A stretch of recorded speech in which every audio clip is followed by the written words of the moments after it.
Okay. ഭർത്താവ് മരിച്ച ഭാര്യ, അച്ഛൻ മരിച്ച മകൻ.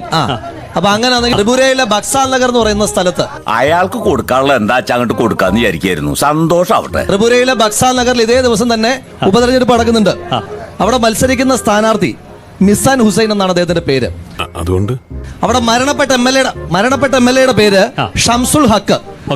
രേഖകൾ പ്രകാരം ത്രിപുര ഇന്ത്യയിലല്ലേ? ത്രിപുര ഇന്ത്യയിലല്ലേ? മക്കളെ, നിന്റെ ഒരു ഫോട്ടോ എനിക്ക് കിട്ടൂടാ, ഫ്രെയിം ചെയ്ത് വീട്ടിൽ കെട്ടിത്തൂക്കാനാ.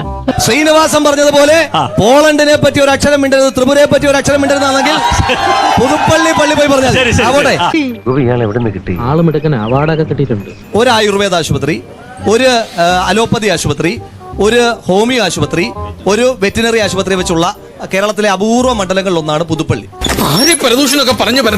അദ്ദേഹത്തിന് ECG എടുക്കണം എന്നുള്ളതാണ് അദ്ദേഹത്തിന്റെ ആവശ്യമെങ്കിൽ കഴിഞ്ഞ ദിവസം ഞങ്ങൾ വാസവനോടും പറഞ്ഞായിരുന്നു, അത്യാവശ്യത്തിന് ECG എടുക്കണമെങ്കിൽ നമുക്ക് നേരെ പാമ്പാടി, പുതുപ്പള്ളിയിലെ പാമ്പാടി ആശുപത്രി.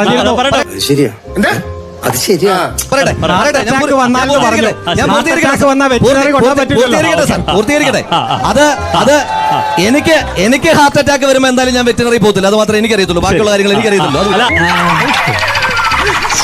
ഉമ്മൻചാണ്ടി കേരളത്തിന്റെ മുഖ്യമന്ത്രി ആയിരുന്നപ്പോഴാണ് എല്ലാ ജില്ലകളിലും സർക്കാർ നിയന്ത്രണ മെഡിക്കൽ കോളേജ് എന്ന് പറയുന്ന പദ്ധതി കൊണ്ടുവരുന്നത്. ഇങ്ങനെ വരാൻ വഴിയില്ലല്ലോ. അതിന്റെ ഭാഗമായിട്ട് 7 ഗവൺമെന്റ് മെഡിക്കൽ കോളേജുകൾ കൊണ്ടുവന്നപ്പോ അത് ഇവരുടെ ഭരണമാറ്റം ഉണ്ടായപ്പോ 3 മെഡിക്കൽ കോളേജുകൾക്ക് തുരങ്കം വെച്ച ആളുകളാണ് ഇവിടെ ആരോഗ്യ രംഗത്തെ പറ്റി സംസാരിക്കുന്നത്. ഓർമ്മിപ്പിക്കാനായിട്ട് ആഗ്രഹിക്കാം. റോഡാണോ വിഷയം?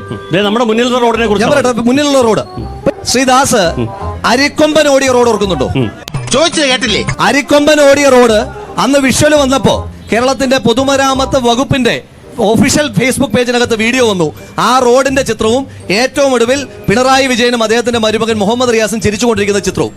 അതിപ്പോ ഓരോ കീഴ്വഴക്കങ്ങളാവുമ്പോ അപ്പൊ നല്ല റോഡ്, അരിക്കൊമ്പൻ ഓടിയ നല്ല റോഡ് വരുമ്പം പിണറായി വിജയനും മുഹമ്മദ് റിയാസിനും ക്രെഡിറ്റ്. ഏതെങ്കിലുമൊക്കെ റോഡുകളൊന്ന് മോശമായി കിടന്ന ഉടനെ പ്രാദേശിക MLA ഏറ്റെടുക്കണമെന്ന് പറഞ്ഞാൽ രണ്ടും കൂടി ഇങ്ങോട്ട് വേണ്ട എന്ന് തന്നെയാണ് കൃത്യമായിട്ട് അവരോട് സൂചിപ്പിക്കുന്നത്.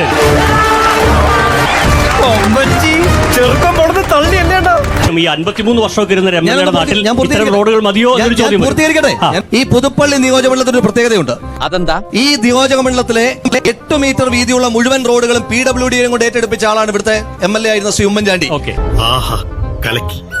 അനാക്കോണ്ടിന് കണ്ണിൽ അന്നൽ അവലുസ്പൊടി വാരിയിട്ടത്. അങ്ങനെയാണെങ്കിൽ കഴിഞ്ഞ 7 വർഷം ഈ റോഡുകൾ ഒരു ദിവസം കൊണ്ട് മോശമാകുന്നതല്ലോ. കഴിഞ്ഞ 7 വർഷക്കാലമായി കേരളത്തിന്റെ പൊതുമരാമത്ത് കൈകാര്യം ചെയ്യുന്ന ആളുകളുടെ നെഞ്ചത്തേക്കാണ് ഇവർ ഈ ആരോപണങ്ങളും ആക്ഷേപങ്ങളും എല്ലാം വെക്കുന്നതെന്ന് മാത്രമാണ് ആ വിഷയത്തിനകത്ത് എനിക്ക് സൂചിപ്പിക്കുന്നത്. അപ്പൊ ഇറങ്ങട്ടെ മക്കളെ. യോഗ ഉണ്ടെങ്കിൽ നമുക്ക് കാണാം.